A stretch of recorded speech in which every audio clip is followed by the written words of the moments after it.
Ô, Felipe, quanto tempo tem a Matinal? 5 anos faz que a gente lançou a Matinal, 2019. A gente mandou a primeira newsletter, que foi o nosso primeiro produto, no dia 11 de março. Um dia chuvoso, um pouquinho antes de Porto Alegre cumprir Sim, seu matinal aniversário. incrível. Eu recebia o Zap matinal. Ah, com a voz da nossa querida Fecris Também, Vasconcelos. depois com a Georgia também, E né? depois com a Georgia. Grandes vozes, Nossa, grandes incrível. vozes. A gente tá louco pra voltar com o Zap Matinal. Incrível. Mas Um produto muito interessante da matinal. Era um E noticiário com áudio. Tipo era um rádio, assim. noticiário. A gente começou em 2019. O primeiro produto que a gente lançou, Nando e Laís, foi uma newsletter, tá? Isso, foi uma newsletter. E aí, com o tempo, a gente começou a ver que as pessoas também usavam bastante o WhatsApp para poder se comunicar e compartilhar conteúdo. E a gente acabou lançando e o Zap Matinal também, que nada mais era do que uma versão encurtada e com áudio, porque muita gente ouvia áudio naquela época, né? Sim. Foi assim que a gente começou, 2019, Nando. Pouquinho antes da pandemia. Pouquinho antes. Aí logo depois eu conheci o Fischer, o professor Luiz Augusto Fischer. Me reaproximei do Roger, porque eu trabalhei com um tempo com o Roger na RBS. Roger Lerina? Roger Lerina. E aí a gente sentou e falou, olha, tem essa newsletter aqui que tá rolando, que a gente, né, tem estudado já há um tempo. A newsletter eram notícias que chegavam para as pessoas através de e-mails ou WhatsApp. Exatamente. E-mail, WhatsApp. E-mail, WhatsApp. Não tinha o portal ainda. Não, a gente não usava o portal. Sabe, Nando, a gente, quando lançou a Matinal, na verdade, a gente não simplesmente lançou.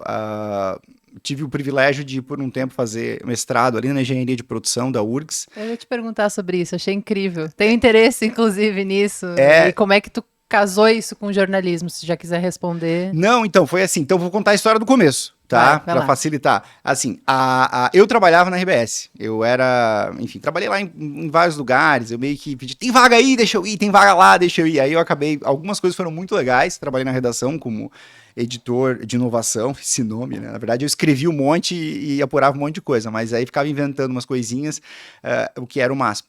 Isso por volta de 2011, 2012. Aí depois quis trabalhar um pouco em tecnologia, fui no Tecnopuc, quis trabalhar um pouco com comercial também, trabalhei um tempo lá com o Marcelo Leite no comercial. E naquele tempo, não sei se vocês lembram, tinha toda uma discussão muito grande sobre pagar-se por conteúdo. Foi onde começou. Que ano nós estamos em que ano aí? 2011, 2012. Sim, O New York Times lançou em 2011 o seu paywall, Sim. tá? E aí foi assim um frisson, né? E a Zero Hora estava se preparando para lançar em 2013, agora não me lembro se foi 2013, foi por aí.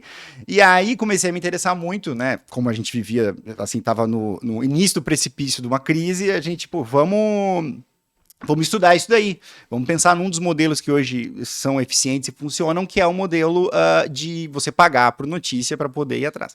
E aí comecei a estudar e fiz um projeto para entrar nesse mestrado, e a minha pesquisa era o que fazia com que as pessoas pagassem por jornalismo local. Fui atrás, investiguei, fiz uma pesquisa muito legal, conversei com gente do Jota, do Nexo, uns jornais novos, assim, e aí o meu professor lá da engenharia de produção me deu uns 200 artigos para eu ler. Enfim, foi um saco, porque eu acho um saco.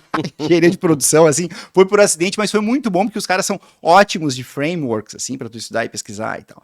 E aí o que aconteceu foi o seguinte, eu descobri que a gente descobriu, porque era um grupo de pesquisadores, né, descobriu que uma das razões que fazia com que as pessoas pagassem por jornalismo era o fato de ele ser local.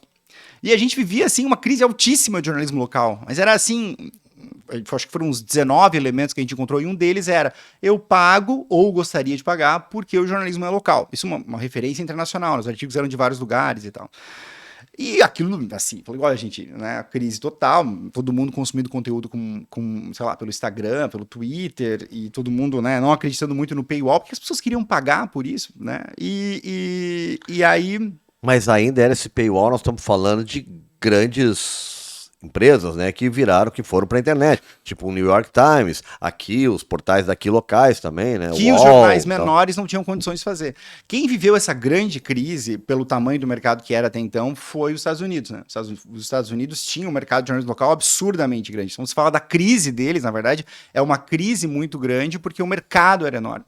Muito, muito, muito grande. Então, muito se falou lá sobre como é que eles iam, por exemplo, implementar um modelo de paywall se eles não tinham uma tecnologia, expertise para fazer paywall no jornal, por exemplo, lá de Austin, nos Estados Unidos. Né? Não sabia como fazer isso. Não tinha essa ideia. E então começou a nascer uma série de associações, instituições, muita gente começou a estudar isso fora do Brasil e dentro do Brasil, e né, começou-se a ventilar uma série de coisas, e descobriu que, pô, no jornalismo local que vivia essa crise, as pessoas que sentiam, isso antes de se falar em deserto de notícias, né, sentiam, 2013, 2014, a ausência desse conteúdo, começou a se dar conta, olha, a gente quer pagar por isso, gostaríamos de pagar por isso, porque isso é importante para a minha comunidade. Né? E isso foi crescendo, especialmente nos Estados Unidos, como eu falei, por causa do mercado. Eu vou falar bastante dos Estados Unidos aqui, porque eu estudei bastante esse mercado, tá? E porque é um mercado grande, porque a gente... E tu recentemente esteve lá também, já numa segunda fase da Matinal, depois já a gente numa fala segunda sobre fase isso. matinal. Isso mesmo. E o que aconteceu? A gente começou a entender o seguinte, todo mundo tinha o seu site, e produzia conteúdo no Instagram e no Twitter, etc. e tal. E a gente começou a se dar conta do seguinte, se o modelo é jornalismo local, e se pagar pelos conteúdos é algo que está no horizonte das pessoas, a gente precisa que essas pessoas estejam dentro do nosso terreno. E um dos modelos de negócio, um dos produtos mais eficientes para você manter a pessoa dentro do seu terreno são as newsletters. Porque é uma ferramenta que é usada há muito tempo no marketing digital, né, para tu vender coisas no marketing. Até hoje se usa e-mail, a gente achou que tinha matado e-mail, mas desde 92, da década de 90 até agora, muita gente ainda usa e-mail. E isso é super eficiente para vender produto. E descobriu-se com o tempo que naquele caos de notícia, né, todo mundo querendo consumir várias coisas, por sorte, e aí é o segundo fator que fez com que se entrasse em newsletters, foi o seguinte... né, uma fadiga, porque tinha muito conteúdo à disposição. Descobriu-se que na newsletter e nos podcasts também, o conteúdo, salve podcast, os conteúdos que eram digeridos e entregues num modelo de curadoria, que davam aquela sensação para a pessoa de que ela estava consumindo algo. Exclusividade, assim. E chegava no final, eu acho que eu entendi tudo. Não é igual tu abre a capa do site e ela é infinita, ou o feed no Instagram e do Twitter é infinito. Não, eu vou ler um e-mail que foi mandado por um editor, que viu que era importante, e disse, isso é o mais importante, você tá bem informado, pode seguir teu dia. E aí a gente olhou para isso, eu e uns colegas meus falamos, olha, tem um negócio aí que é o seguinte, o jornalismo está em crise, a gente tem muita gente querendo pagar para o jornalismo local, e um modelo eficiente é newsletter, a gente pode experimentar isso daí. E aí botamos para rodar, a gente fez um monte de pesquisa e vimos que, por exemplo, se a gente trabalhasse com newsletter, a gente não ia falar com todo mundo, porque nem todo mundo usa newsletter.